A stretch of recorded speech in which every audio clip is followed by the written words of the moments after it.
This is the 2018 Honda Accord. It entered its 10th generation this past year, and I reviewed the 1.5 litre on my channel back in November, and I came away thinking that that was one of the best cars I've reviewed on my channel thus far. Here I have it in the 2 litre touring guise, so that adds another 60 horsepower or so, and coming away from that experience with that Accord, the biggest question I have to face is, how much better is this one to that one? Or is it even better at all? Well, that answer is coming up here on the Drive Guide.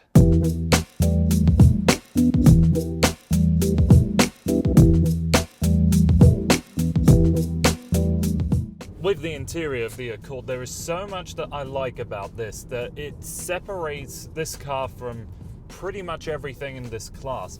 It feels like a product that is worth another $10,000, $15,000 easy. It does feel like it competes against some of the German equivalents, maybe it be the BMW 3 Series, Mercedes C-Class, that kind of a thing, because everything is laid out so well. It just feels so tight and well made in here. One thing I'm such a geek of is how buttons feel in cars. These might have some of the best buttons in any kind of mainstream economy brand, if you want to call it that. They feel like they wouldn't be out of place in a Porsche. I'm getting teary-eyed about it. This isn't good.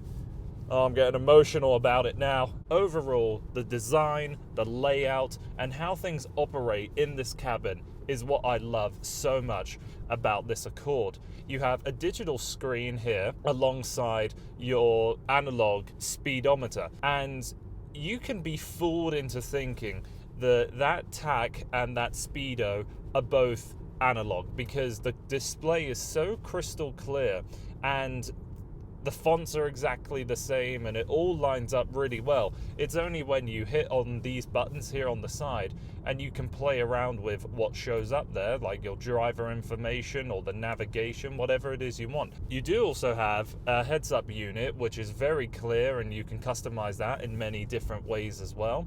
The 8-inch touchscreen, which is standard with this new Accord. It has Apple CarPlay and Android Auto, and I truly believe it's one of the best in the business. Every single response is immediate. The transitions are pretty good too, and you also do have some hard buttons to the sides. You got a wireless phone charging pad down here, heated and ventilated front seats. The rear seats here in the Touring are also heated. With these front seats, I like how you can lift the far end of the base up a bit to give a little more leg support, because for a tall guy like me, leg support is something that you typically find lacking in this segment of vehicle. It's not perfect, but having your legs up, put the seat down as far as you can, is a great feature. The steering wheel feels great in the hands too. One of the things that does let me down though is that it has a heated steering wheel, and it never seems to get warm enough. We have the 2 litre turbocharged 4-cylinder engine. It produces 252 horsepower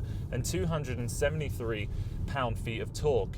And you have 3 different driving modes. You have Econ, Normal, and Sport. They do pretty much exactly what you'd expect. I spend most of my time in Normal, and I've found that from time to time, if you are in the Eco mode, the car takes a bit too long to downshift. I don't really like that. One of the biggest fundamental differences between that 1.5 that I tested and the 2 litre are the transmissions. Now, that 1.5 had a CVT, which was a revelation. It's the first CVT I've ever driven that I thought was good. It had the electronic programming to make you think you were shifting gears, even though of course you weren't. You would still get that rubber band effect like you do with CVTs if you were merging onto the highway, but overall, that CVT really was something quite special. The car is very relaxed. It rides really level. The only time you'll really notice bumps is if they are significant potholes or manhole covers. The steering in normal mode is weighted very nicely, and it always brakes very steadily, very flat, and I love that in a car. So even though we are in the top of the line Touring, there is a lot of standard kit with this Honda Accord. You have the 8-inch screen, as I mentioned earlier, the 7-inch TFT screen. You'll have Honda's safety sensing technology as standard, the LED lights up front as well. But with everything included, this car offers pretty much everything you could want in this class and price point.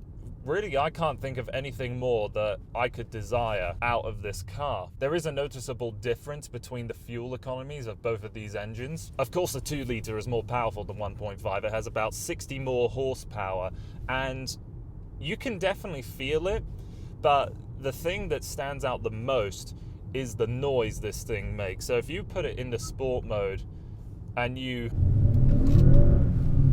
get a little liberal with that pedal, it does have a rather likable character. Now, when you go into sport mode, the steering weights up a bit, as you'd expect, and the gears are held at a higher RPM. The dashboard lights up a bit too for additional lunacy, and I love this feature. If you have your TAC setting, you also have a boost gauge. It is actually related to the Civic Type R's engine. It has the same block, but a lot of the major components like the pistons, the cams, the turbocharger, they're all different. Although the roofline is a little low, I can definitely sit behind myself and I'll be happy. I'll definitely lean inwards onto that folding armrest, and the trunk space, you have nothing to really worry about there. Yeah, the hinge arms are exposed, but you have so much space back there.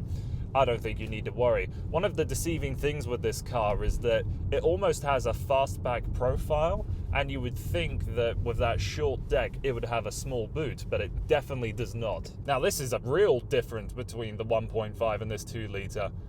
You can have a variation in the character. I just went a little mad in that sport mode, turned that sport mode off, and now it's as comfortable and as refined as you want it to be. So really the problems I have with this car is that the 10-speed seems to work brilliantly 80% of the time and not so well 20% of the time. The heated steering wheel isn't great, and it's definitely not a pretty car. Beyond that, I can't think of anything negatively to say about it. So once again, I have thoroughly enjoyed my time with this Honda Accord. In its 2-litre touring guise, it adds an additional boost of power, but that sound when you're driving along is probably the greatest contributing factor that has benefited its driving experience. The Honda Accord offers everything that I could personally want out of a car. It's spacious, it's comfortable, it has a lot of technology, and it's really well made. With an as-tested price of just under $41,000, it's very competitive in its field as well. Now, I'm not going to go ahead and call this the best Accord ever, because I have yet to drive this car with a manual transmission, which is available with the 1.5 and the 2-litre.